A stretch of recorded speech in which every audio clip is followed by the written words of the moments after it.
ರಾಜ್ಯ ಕಾಂಗ್ರೆಸ್ನಲ್ಲಿ ಪರ್ಯಾಯ ವೇದಿಕೆ ಸೃಷ್ಟಿ ಆಗ್ತಾ ಇದೆಯಾ ಅನ್ನೋ ಪ್ರಶ್ನೆ ಎದ್ದಿದೆ. ಸಿಎಂ ವಿರುದ್ಧ ಎಫ್ಐಆರ್ ದಾಖಲಾದ ಬೆನ್ನಲ್ಲೇ ತೆರೆ ಮರೆಯಲ್ಲಿ ಒಂದಷ್ಟು ತಂತ್ರಗಳು ನಡೀತಾ ಇವ್ಯಾ ಅನ್ನೋ ಅನುಮಾನ ಶುರುವಾಗಿದೆ. ಯಾಕಂದ್ರೆ ಪರಮೇಶ್ವರ್ ಮತ್ತು ಡಿಕೆ ಶಿವಕುಮಾರ್ ಅವರ ಭೇಟಿ ಇದೆಯಲ್ಲ, ಇದು ರಾಜ್ಯ ರಾಜಕಾರಣದಲ್ಲಿ ಮತ್ತೊಂದು ತೆರನಾದ ಕುತೂಹಲವನ್ನ ಮೂಡಿಸಿದೆ. ಎತ್ತಿನಹೊಳೆ ಯೋಜನೆಯ ನೆಪದಲ್ಲಿ ರಾಜ್ಯ ರಾಜಕಾರಣದ ಬಗ್ಗೆ ಚರ್ಚೆ, ಮುಂದಿನ ರಾಜಕೀಯ ನಡೆ ಕುರಿತು ಚರ್ಚೆಯನ್ನ ನಡೆಸಲಾಗಿದೆ. ಸಿಎಂ ರೇಸ್ನಲ್ಲಿ ಇರುವಂತಹ ನಾಯಕರು ಪದೇ ಪದೇ ಭೇಟಿಯಾಗಿ ಮಾತುಕತೆಯನ್ನ ನಡೆಸ್ತಾ ಇರೋದಿದೆಯಲ್ಲ, ಇದು ಪರ್ಯಾಯವಾಗಿ ಒಂದಷ್ಟು ರಣತಂತ್ರಗಳು ಈಗಿನಿಂದಲೇ ಸಿದ್ಧವಾಗ್ತಿದ್ಯಾ ಅನ್ನೋ ಚರ್ಚೆಯನ್ನ, ಕುತೂಹಲವನ್ನ ಹುಟ್ಟುಹಾಕಿದೆ. ಈಗಾಗಲೇ ಪರಮೇಶ್ವರ್ ಅವರನ್ನ ಭೇಟಿಯಾಗಿ ಡಿಕೆ ಶಿವಕುಮಾರ್ ಅವರು ಒಂದಷ್ಟು ವಿಚಾರಗಳ ಬಗ್ಗೆ ಚರ್ಚಿಸಿದ್ದಾರೆ.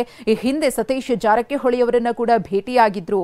ಈ ಅತಿರಥ ಮಹಾರಥ ನಾಯಕರ ಭೇಟಿ ಇದೆಯಲ್ಲ, ಇದು ಮುಂದಿನ ದಿನಗಳಲ್ಲಿ ರಾಜ್ಯ ರಾಜಕಾರಣದಲ್ಲಿ, ಅದರಲ್ಲೂ ಕೂಡ ಸಿಎಂ ಬದಲಾವಣೆಯ ವಿಚಾರಕ್ಕೆ ಸಂಬಂಧಪಟ್ಟಂತೆ ಆಗ್ತಾ ಇರುವಂತಹ ಬೆಳವಣಿಗೆಗಳ ಅನ್ನೋ ಚರ್ಚೆಗಳು ಆಗೋ ರೀತಿಯಲ್ಲಿ ಕಾಡ್ತಾ ಇವೆ.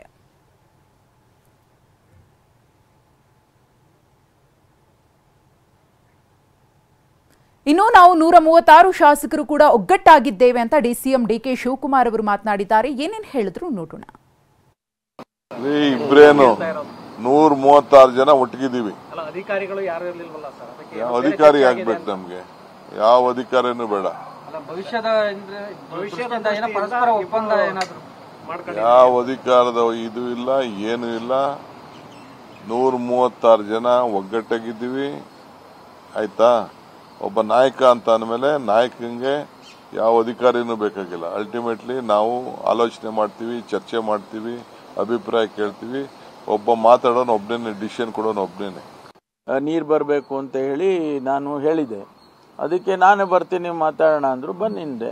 ಅದೇನು ನಾವು ಭೇಟಿಯಾಗೋದೇನು ಹೊಸ್ದಾಗ್ತೀವಿ. ಶಿವಕುಮಾರ್ ಅವರು ನಮ್ಮ ಅಧ್ಯಕ್ಷರಿದ್ದಾರೆ ಮತ್ತು ನಮ್ಮ DCM ಇದ್ದಾರೆ. ನಾವು ಮಾತಾಡ್ಕೊಳ್ಳೋದೆ ಇನ್ಯಾರು ಮಾತಾಡ್ಕೋಬೇಕು?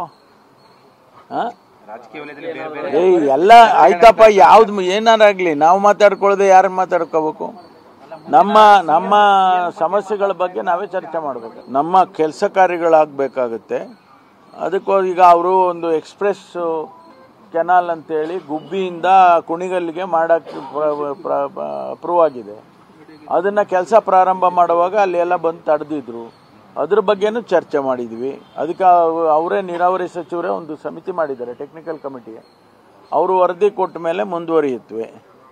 ಇದೆಲ್ಲ ಇರುತ್ತೆ. ಇದನ್ನು ನೀವು ಬೇರೆ ಬೇರೆ ಅರ್ಥ ಕಲ್ಪಿಸೋದ್ರಲ್ಲಿ ಏನು